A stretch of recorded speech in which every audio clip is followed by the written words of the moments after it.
Hi, ഞാൻ രേഷ്മ സുരേഷ്. എൻ്റെ സ്ഥലം തൃശ്ശൂരാണ്. ആൻഡ് ഞാൻ PG കംപ്ലീറ്റ് ചെയ്തത് യൂണിവേഴ്സിറ്റി ഓഫ് ഹൈദരാബാദിൽ നിന്നുമാണ്. ആൻഡ് ഇപ്പം ലാസ്റ്റ് കഴിഞ്ഞ 2024 ഡിസംബറിൽ നെറ്റ് എക്സാമിൽ എനിക്ക് നെറ്റ് വിത്ത് JRF ക്ലിയർ ചെയ്യാനായിട്ട് സാധിച്ചു. ആൻഡ് എൻ്റെ ഒരു ജേണി, ഈ ഒരു JRFിലേക്കുള്ള ജേണി എന്ന് പറയുന്നത് ഓൾമോസ്റ്റ് ഒരു 2 years എടുത്തിട്ടാണ് എനിക്ക് കിട്ടിയത്. ആൻഡ് അതിന് മുമ്പ് തന്നെ എനിക്ക് ഫസ്റ്റ് 2023 തന്നെ നെറ്റ് ക്ലിയർ ചെയ്യാൻ സാധിച്ചു. പക്ഷേ JRFിലേക്ക് എത്താൻ വീണ്ടും എക്സാമുകൾ എഴുതി അങ്ങനെ വീണ്ടും വീണ്ടും നെറ്റാണ് കിട്ടിക്കൊണ്ടിരുന്നത്. അങ്ങനെ ഫൈനലി എനിക്കിപ്പം JRF കിട്ടി. ആൻഡ് എന്തോ ഞാൻ വളരെ സന്തോഷമാണ്. ദെൻ എൻ്റെ ഒരു ജേണിയിൽ ഞാൻ പഠിച്ചത് എങ്ങനെയാണെന്നാണ് നിങ്ങളോട് ഷെയർ ചെയ്യാനായിട്ട് ആഗ്രഹിക്കുന്നത്. ആൻഡ് ഫസ്റ്റ് ഓഫ് ഓൾ നമുക്ക് പഠിക്കുന്നതിൽ ഒരു കൺസിസ്റ്റൻസിയാണ് പ്രാധാന്യം വേണ്ടുന്നത്. നമ്മൾ പഠിക്കുന്ന കാര്യം ക്ലിയറായിട്ട് പഠിക്കുക, അത് സമയമെടുത്താണെങ്കിലും നമ്മൾ ക്ലാരിറ്റിയോടുകൂടി പഠിക്കുക എന്നുള്ളത് ഭയങ്കര അത്യാവശ്യമാണ്.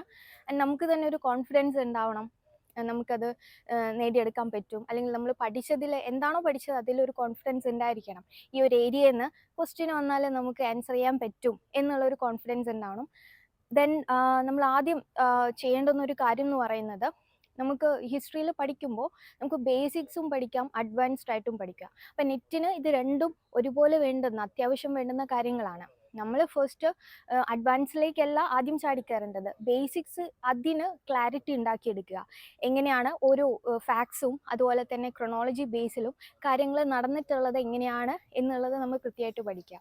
ദെൻ നമുക്ക് പിന്നീട് അഡ്വാൻസിലേക്ക് പോയി പഠിക്കാം. അപ്പോൾ അവിടെയാണ് നമ്മൾ പറയുന്ന ഉപീന്ദർ സിംഗ് പോലെയുള്ള ഏൻഷ്യൻ ഇന്ത്യയുടെ ടെക്സ്റ്റുകളും ശേഖർ ബന്ദോപാധ്യായ പോലെയുള്ള പ്ലാസി ടു പാർട്ടീഷൻ ടെക്സ്റ്റുകളൊക്കെ നമുക്ക് ഹെൽപ്ഫുൾ ആവുന്നത്.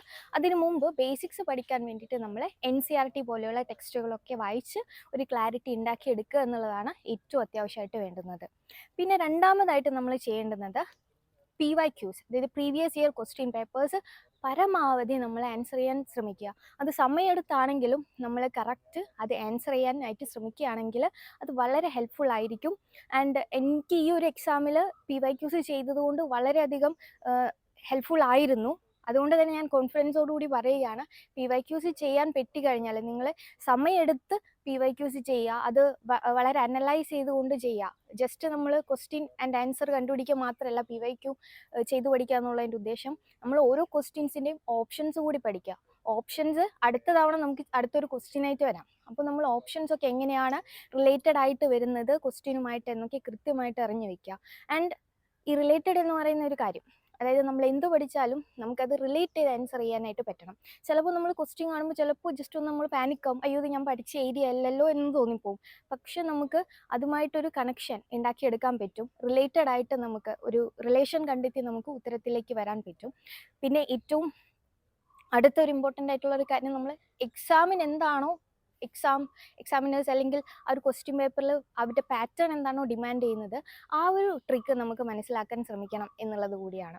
അപ്പോൾ നമുക്ക് എലിമിനേഷൻ മെത്തേഡ് അങ്ങനത്തെ കാര്യങ്ങളൊക്കെ പ്രയോഗിക്കാം. അപ്പം ശരിക്കും എനിക്ക് ഈ സ്ട്രാറ്റജീസ് ഒക്കെ എനിക്ക് മനസ്സിലാക്കി തന്നത് ഞാൻ ക്രിസ്റ്റലിൽ ജോയിൻ ചെയ്തതിന് ശേഷമാണ്.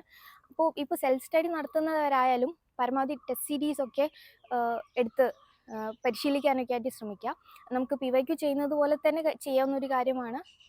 ഇതുപോലെ ഒരു ഇൻസ്റ്റിറ്റ്യൂഷനിൽ നമുക്ക് ടെസ്റ്റ് സീരീസ് ഒക്കെ ഓഫർ ചെയ്യുന്നുണ്ടാവും. അപ്പോൾ അതൊക്കെ എടുത്ത് പരമാവധി നമ്മൾ ടൈം മാനേജ്മെൻറ്റ് ക്ലിയർ ചെയ്യാനും കൂടിയായിട്ട് നമ്മൾ വിത്തിൻ ഒരു ടൈമിൽ അത് ചെയ്യാനായിട്ട് ശ്രമിക്കുക. അപ്പോൾ നമുക്ക് എങ്ങനെയായിരിക്കണം ടൈം മാനേജ് ചെയ്യേണ്ടതെന്നുള്ള കാര്യം കൂടിയൊക്കെ അറിയാൻ സാധിക്കും. അപ്പോൾ ഇത്രയുമൊക്കെ ചെയ്താൽ നമുക്ക് കൃത്യമായിട്ട് പഠിച്ച് നമുക്ക് നെറ്റ് അല്ലെങ്കിൽ JRF മേടിച്ചെടുക്കാവുന്നതാണ്.